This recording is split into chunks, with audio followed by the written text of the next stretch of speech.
రైతు సోదరులందరికీ నమస్కారం అండి. మీరు చూస్తున్నారు అరుణ్ అగ్రికల్చర్ ఛానల్. అయితే ఇప్పుడు మేజర్గా మిరప పంటల్లో వచ్చేసి ప్రధానంగా వేధించే సమస్య బ్లాక్ థ్రీ సమస్య. బ్లాక్ థ్రీ సమస్య వల్ల ఎక్కువ శాతం ఇగురులనే మాడిపోతాయి. ఈ విధంగా మనకు చూసుకోండి, ఈ విధంగా ఇగురులు మాడిపోయి చాలా వరకు డ్యామేజ్ అయితే పొలాలు అయితే ఉన్నాయి. బ్లాక్ థ్రీ సంబంధించి చాలా మంది రైతులు ఎక్స్పోనస్లు, అదేవిధంగా ఎలక్ట్రోసిజ్మెట్లు, గ్రాసియలు, బ్రోఫ్రేల్ అని చెప్పి చాలా రకాల మందులు ఇప్పటికే చాలా మంది రైతులు స్ప్రే చేయడం అయితే జరిగింది. అయినా కూడా కంట్రోల్ అవ్వట్లేదని చెప్పి అంటూ ఉన్నారు. అయితే ఈ బ్లాక్ థ్రీ సమస్య ఉంటే మేజర్గా మనకు ఈ విధంగా మనకు ఇగురులు అనేవి మాడిపోతూ ఉంటాయి. చూడండి ఒకసారి, ఈ పొలంలో కూడా బ్లాక్ థ్రీ సమస్య అనేది ఇంత హెవీగా ఉంది. ఇలాంటి పొలం ఉన్న సిచ్యువేషన్లో చాలా మంది రైతులు ఎలక్ట్రోసిజ్మెట్లు చాలా మంది స్ప్రే చేశారు. అయితే ఇప్పుడు మీకు ఈ బ్లాక్ థ్రీ సంబంధించింది, మైట్ సంబంధించింది, పురుగు సంబంధించింది మంచి పూత గ్రోత్ రావడానికి ఒక బెస్ట్ మందు అయితే పరిచయం అయితే చేయబోతున్నాను. అదే మనకి వారే దగ్గర ఈ ట్రాజెంటా. ఈ ట్రాజెంటా చూసుకుంటే కనుక మేజర్గా మనకు ఎకరానికి 240 ml వాడుకోవాల్సి అయితే ఉంటుంది.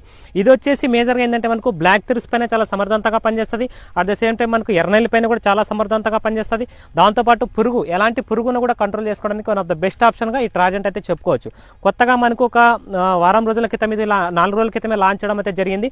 మేజర్గా ఇది మనకు మిరపలో వచ్చే బ్లాక్ థ్రిప్స్ని చాలా సమర్థవంతంగా కంట్రోల్ చేస్తుంది. దాంతోపాటు మనకు ఈ ఎర్రనెల్లిని కంట్రోల్ చేస్తుంది. ఎర్రనెల్లి వల్ల మనకి ఇగురు అనే విధంగా మాడిపోతూ ఉంటాయి. బ్లాక్ థ్రిప్స్ ఎర్రనెల్లి వల్ల వీటిని కంట్రోల్ చేయడానికి, మంచి పూత రావడానికి, గ్రోత్ రావడానికి వన్ ఆఫ్ ద బెస్ట్ ఆప్షన్గా ఈ ట్రాజెంట్ అయితే చెప్పుకోవచ్చు. ఖచ్చితంగా రైతులు దీన్ని వాడుకోండి, మంచి ఫలితాలు రావడానికి అయితే అవకాశం అయితే ఉంటుంది. చాలా మందులు మీరు ఎలక్ట్రోలు, సీజ్మెట్లు, సిమోడిస్లు వాడి చూశారు కదా, ఒక్కసారి ఈ మందు కూడా వాడి చూడండి. దాని యొక్క రిజల్ట్స్ అనేవి 100% వాటికంటే 2 ఖచ్చితంగా ఉంటుంది. ఇదైతే డ్యామ్ షూర్గా చెప్పగలం. ఎందుకోసం అంటే మనం ఏదైనా సరే దీన్ని డెమో స్ప్రే చేయించాము, రిజల్ట్ చూసిన తర్వాత మీకు చెప్పడం జరుగుతూ ఉంటుంది. కాబట్టి ఖచ్చితంగా వీటికి సంబంధించిన ఫీడ్బ్యాక్ వీడియోస్ కూడా ఖచ్చితంగా వస్తూ ఉంటాయి. ఇప్పుడున్న పరిస్థితుల్లో ఈ బ్లాక్ థ్రీ సమస్య చాలా ఎఫెక్టివ్గా అయితే డ్యామేజ్ చేస్తూ ఉంది. కాబట్టి ఖచ్చితంగా ఈ ట్రాజెంటా వాడుకుంటే కనుక మంచి ఫలితాలు రావడానికి అయితే అవకాశం అయితే ఉంటుందన్నమాట. ఇది వీడియో అండి. Thank you.